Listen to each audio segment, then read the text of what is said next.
Hey everybody, Malcolm Brody with you once again from Human Vortex Training, your certified experienced USA cycling expert level coach and strength and conditioning coach. Here today with we'll call it day 10 because we're 10 days post-op. But I now have metal in me. My Ironman quest has begun. I think I've got like 8 inches and 7 screws, something like that, in my fibula, holding everything together. And I thought I was going to update last week, but as you can even hear now, it's really tiring, man. The process to recover is really, really tough as far as energy goes, and also with temperature. Before the surgery, I was in the hospital bed, and I remember being freezing. I had like 2 or 3 blankets, and my wife also was sitting next to me. She's like, "It's really cold in here." And then after the surgery, I didn't want anything on me because I was so hot because my core temperature had gone up. Meanwhile, she had like 2 blankets, a sweatshirt. And why am I mentioning this to you is because this is a part of the recovery process a lot of people don't talk about. We're in a sport, or 2 sports really. I mean, cycling are hard men and women, and triathlon also, HTFU, which I don't like at all. But we're in sports which we see professionals go out and dig deep and push through injury to really return. And something that's really important, even for someone like myself, especially for someone like myself who understands the recovery process, the long road, the tough road that I have ahead of myself, the team that I need to have in place in order to get there, a lot of us don't have that knowledge. And even those of us who do, we need to remind ourselves that energy and taking care of ourselves is super important at this point. So you'll notice I have a couple water bottles over here. I got soda water. I had my morning Chemex. I got 2 bottles of water, one right here and then one right here. So that's my 32-ounce Nalgene from the USA Cycling Coaching Summit when I presented last year that they gave us as a gift. But this is really important, and there's another one. There's a Soda Stream back there as well. There's so many things that people don't talk about in the recovery process. And I think the biggest one is that it takes time, and you need to effing listen to the doctors and the physical therapists. Now, that doesn't mean that if you disagree with something or you're not sure about something that you shouldn't get a second opinion. You should. Like for instance, I think 3 days after my surgery, it looked like I didn't like the color of the skin below the surgical site. It was a little bit red, puffy, kind of clay-like when I pressed into it. And having worked for the physical therapy center in Pittsburgh with lymphedema rehab center, I kind of had a feeling. I'd remember seeing stuff like this, and I thought it was possibly cellulitis, which it turns out it was. So we acted quickly. I called the doctor. Nurse came over to change the wound, said she wasn't 100% sure it was. Went to see another orthopod. They said, not 100% either. It very well could be, but let's put you on antibiotics and see how it goes. And it's gotten better since. So stuff like that, it's important to get a second opinion, and you are your own best advocate. And as a coach, I try and be my athletes' best advocates as well. I try and tell them, look, you need to talk to the doctor. You need to call the physical therapist. You need to get another physical therapy opinion. Sometimes we're limited geographically just because we don't have a lot of physical therapy or orthopod options. For me, this is my living. My living is my body, and I made that very clear to the surgeon.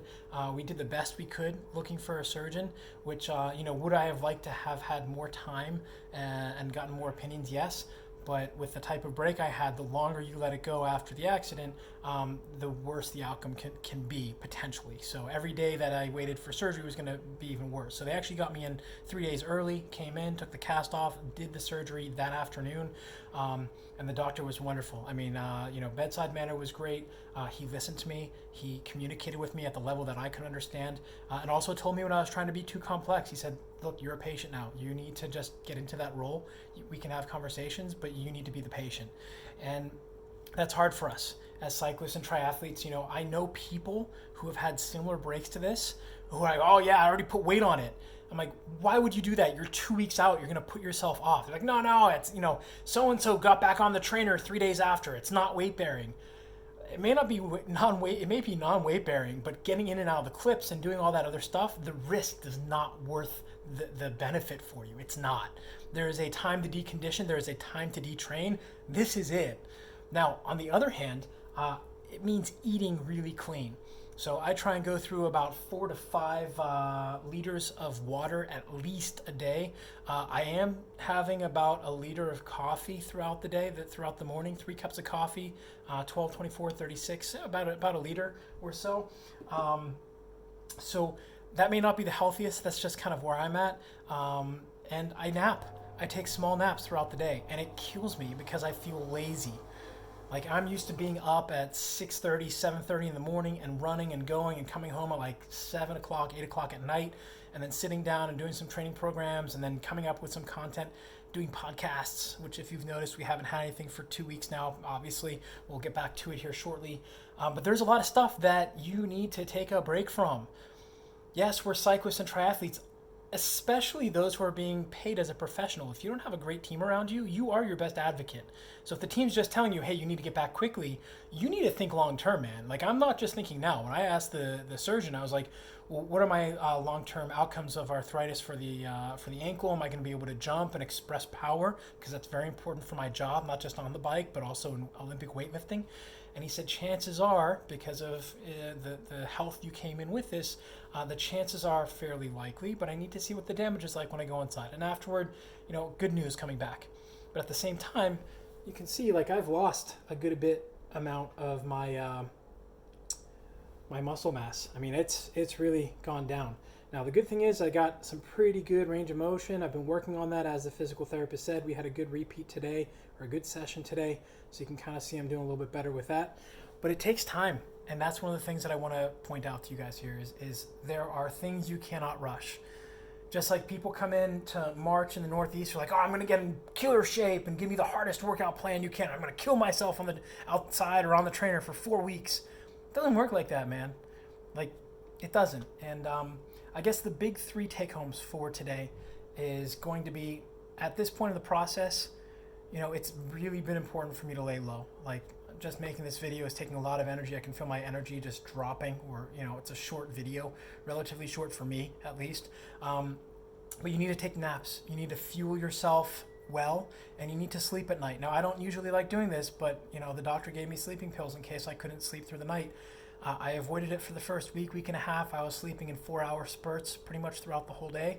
And then this past weekend, like, I slept for 3 hours on Thursday. I woke up, I read for like 2.5, 3 hours because I couldn't fall back asleep. And then I slept for 2 hours, and I was a zombie, man. And that's where a lot of recovery happens. And I recognize that.